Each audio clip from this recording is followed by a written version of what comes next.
from year 2, again a point that's mentioned in the evidence, plainly the compulsory powers will have been exercised long before then and the buildings will be available to River Oak. In short then, 48, there's no realistic likelihood at all that allowing the occupation of Beale buildings will make any material difference to the timing of River Oak's project, or that this would have any other materially adverse implications for the public benefits, assuming those are accepted, that the project would bring.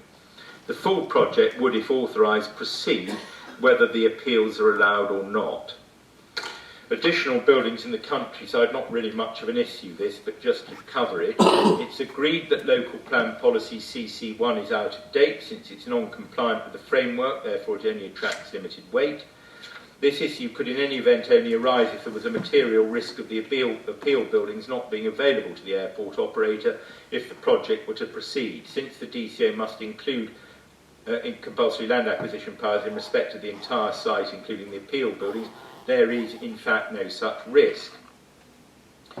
It's nevertheless worth noting, if I may, to put matters in context, that the total floor space of the appeal buildings, and again the insert figure is not a very helpful submission to make, 11,229 square metres is what I'd ask you to write in there. 11,229 instead of insert square metres.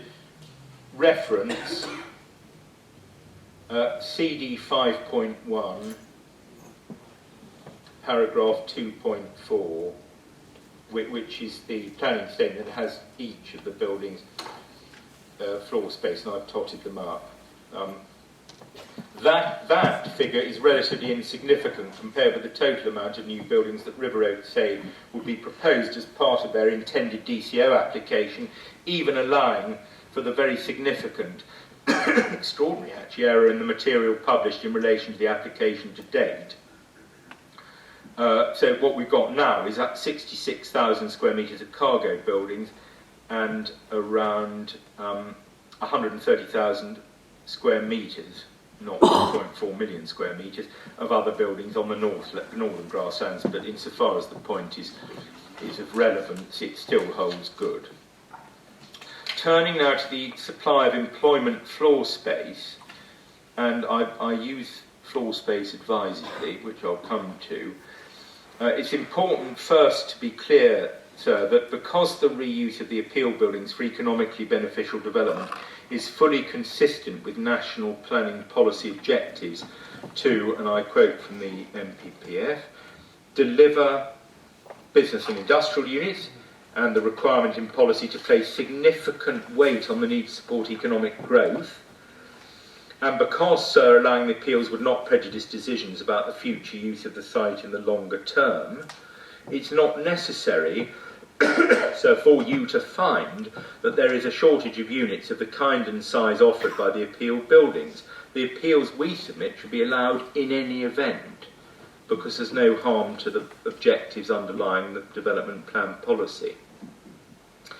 At the time the applications were made, a specific occupier had been found for Building 2, and there was interest also in some of the other floor space. Obviously, you've seen that Building 4 is now occupied, but firms can't wait indefinitely for their requirements to be met, and those expressions of interest, or those interests, have either been met or gone away.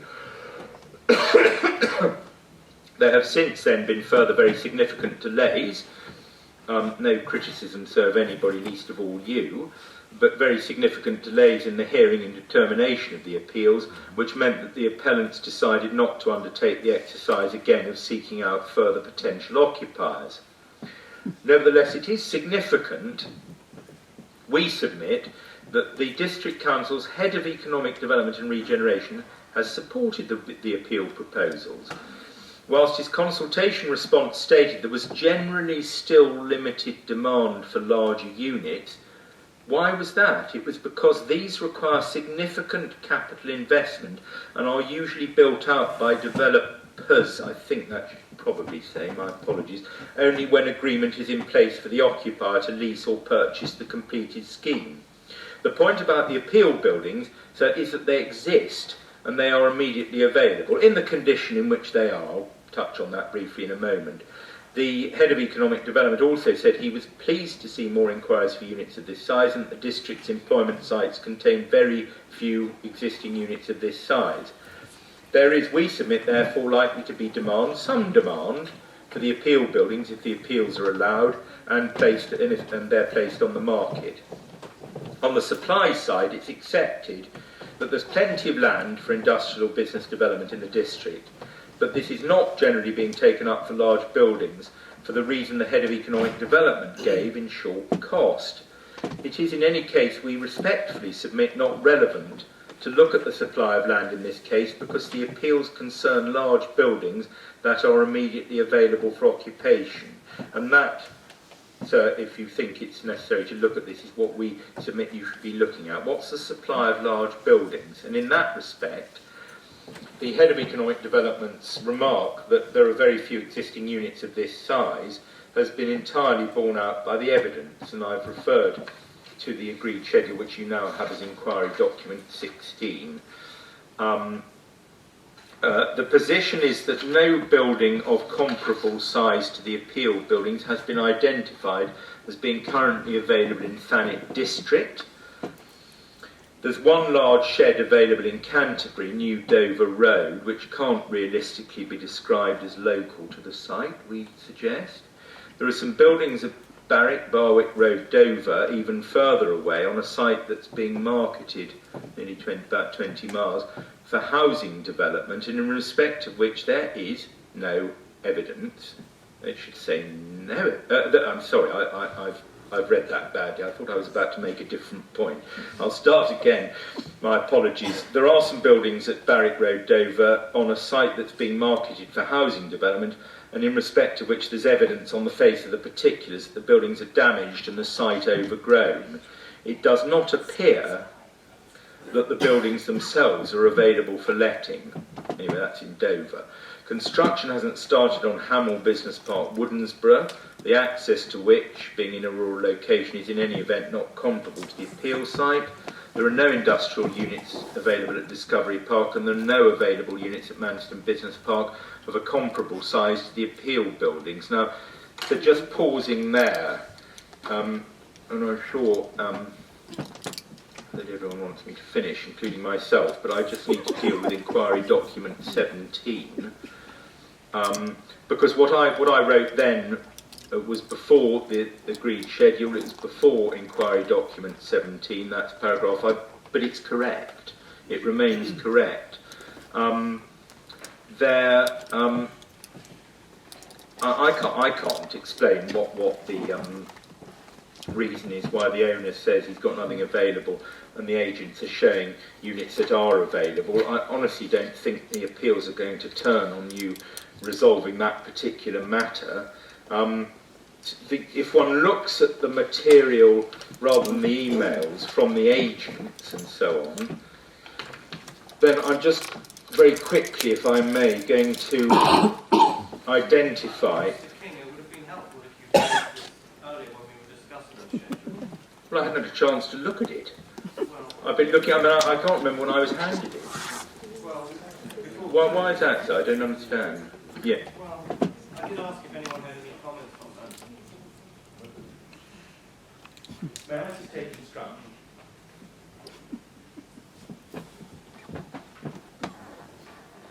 It's being suggested you may think we're trying to disagree with the schedule, which we're not. I'm not going to do that. Right. And if you think that, I apologise, I've misled There you. was this Yes, that's fine, that's agreed. Oh, yeah, okay. I'm not, no, my apologies, I didn't make it clear. The schedule is fine, that's agreed, and I'm not resigning from that in the least. I'm referring to inquiry document 17, which is a bundle of material that was submitted, and I have absolutely no complaint about this. It's a sort of fattish, that's it, which was submitted by, Yeah, I'm sorry. but no, I thought you were referring to the other document. no, my apologies, it seems like other people did too, so it is entirely my fault, but I'm not raising any points on the schedule. It's an agreed document, and you can rely on that entirely.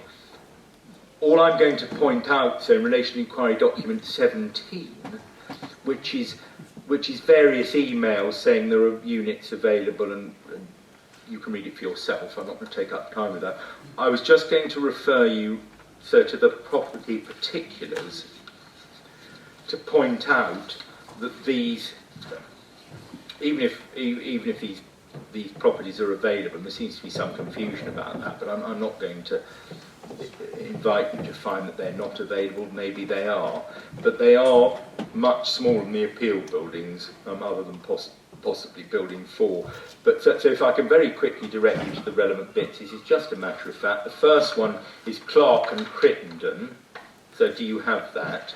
It's after the excuse me. It's after the emails in River Oaks bundle, and that's Manston. Do you see in Victor Way new modern industrial units to let with high ceilings and mezzanine floors? If you look under description, the second paragraph, you'll see each unit has a ground floor gross area of about 1453 square feet, and then there's a mezzanine of about 1300. So that's what those are. You've got exactly the same figures on the next page under description. All I'm doing is pointing out where you'll find the sizes of the units. On the next page, there's nothing that's relevant. That's all part of the previous document. Again, the next page, which is, I think, prime location, has exactly the same figures again. Under description, 1453 square feet plus a mezzanine of about 1300. It's a picture of the same building, so that's not surprising from a different agent, I think, or a different source, rather. Then, so do you have light industrial for sale, the Oaks Manston Business Park in Victor Way? Yes, indeed. That's 1,000 square feet. These are for sale rather than letting. Then, on the next page, you've got square footage of certain units. Unit 11's the biggest one, but that's only 3,000 odd square feet.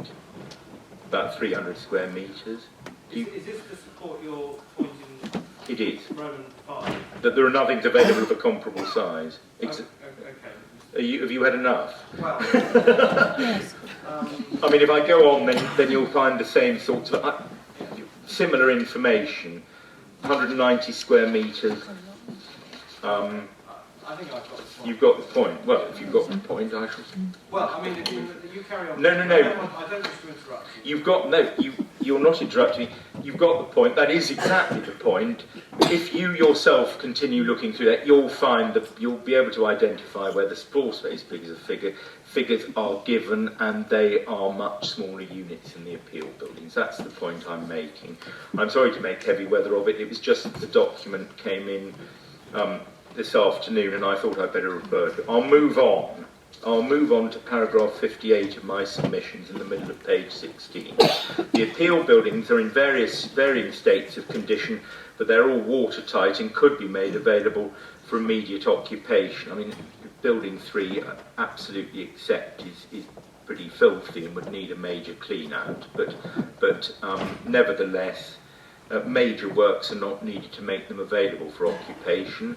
Some potential occupiers may be able to move in without undertaking significant works of adaptation or improvement.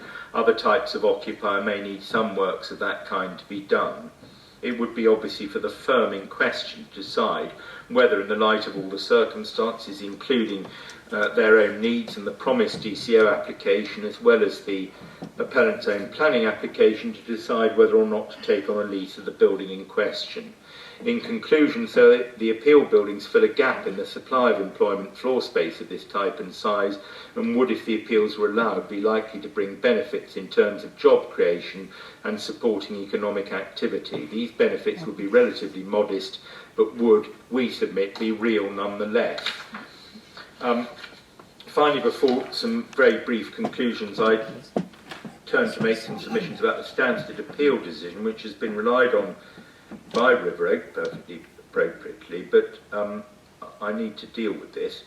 All appeals obviously will turn on their own facts, but it is still instructive to consider the reasons for the dismissal of the appeal made in respect of the office building at Stansted, because this in fact tends to support, when one properly understands it, rather than militate against allowing the present appeals. First, the factual context was very different, since Stansted is an operational airport, which Manston isn't. Second, The relevant development plan policy in that case, which you'll see when you look at the decision, again, S4 of the local plan there, was not argued to be out of date. Therefore, the inspector gave it full weight. The policy was also expressed, I just ask you to note, in more restrictive terms than EC4. It said certain activities or uses will not be permitted within the airport boundary, whereas EC4 reserves the land for airside development. Third, the inspector, in my respectful submission, correctly did not dismiss the appeal merely on the basis that the proposal was in direct conflict with policy S4, which it was, but went on to consider whether harm would result from that conflict. It's exactly what we're inviting you to do here. He found that there would be, in that the proposal would set a precedent for allowing other underused floor space at the airport to be used for non-airport related uses, that by accretion significant amounts of floor space might be used in that way, and thus that over time the airport might tend to exhibit the characteristics of a business park, which might leave the council increasingly less able to hold on to the concept of a self-contained airport in the countryside. These considerations simply don't arise in the present case. Fourth, the inspector's overall conclusion was this: the proposal would prejudice the supply of airport-related office floor space at the airport and undermine the wider objective of restraining the growth of the airport beyond its present boundaries. Again, those, we submit, are issues that do not arise in the present case. Fifth, there was evidence that occupation of the appeal premises would simply transfer the underuse to premises elsewhere. There's no such evidence in this case, nor was there a shortage of suitable office floor space there, but we submit there is, on the evidence, a shortage of large industrial storage premises here in Thanet. The circumstances at Stansted were therefore very different, and whilst the inspector's reasons for dismissing the appeal in that case are clear, I should say, not is clear, it is not in any material respect applicable. They are not. The reasons are not in any material respect applicable to the present case. Indeed, it illustrates rather that, in the absence of any harm arising from the breach of development plan policy, economically beneficial development should be allowed. Conclusions.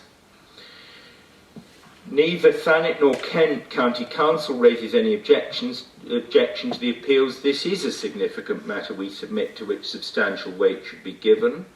Although the appeal proposals are not in accord with local plan policy EC4, that is out of date and therefore attracts reduced weight. When the policy is interpreted and applied in the light of current circumstances, the real question is, would the appeal proposals materially prejudice or undermine the purpose underlying the policy, which is to keep the option open of resumption of airport use? The answer to that question is no.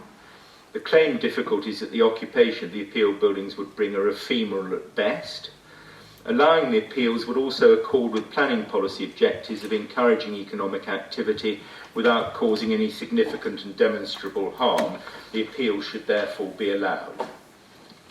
And those are my submissions. I'm sorry, despite the similarity in number of pages, that took a bit longer than the Learned Friends submissions, but those are my submissions. Thank you. Thank you, Mr. King. All I was just going to say, you make reference to me in the first paragraph of your submissions. I want to make it clear to everybody, and just to avoid any confusion, the distinction I was seeking to draw there was that my concern is obviously with the 4 appeals before me, and that the development consent order process is a separate process. That's the point I was... Absolutely. I hope I haven't misrepresented you, but if I have, I apologise. I mean, it's a fairly neutral thing to say. Yes, indeed. Obviously, the re-establishment of the airport is a matter of the DCO process, and that's perfectly correct. I just wonder whether it should be inserted there, that you know, as part of the DCO process, because that's what I've sought to do at this inquiry, to distinguish the process, the DCO process, from the planning appeals process. The two are separate processes. Absolutely. Well, great. I don't wish to, just in case anyone is under. No, that's quite right. You should say that. Thank you very much. Right. Okay. Well, that's normally the end of the process.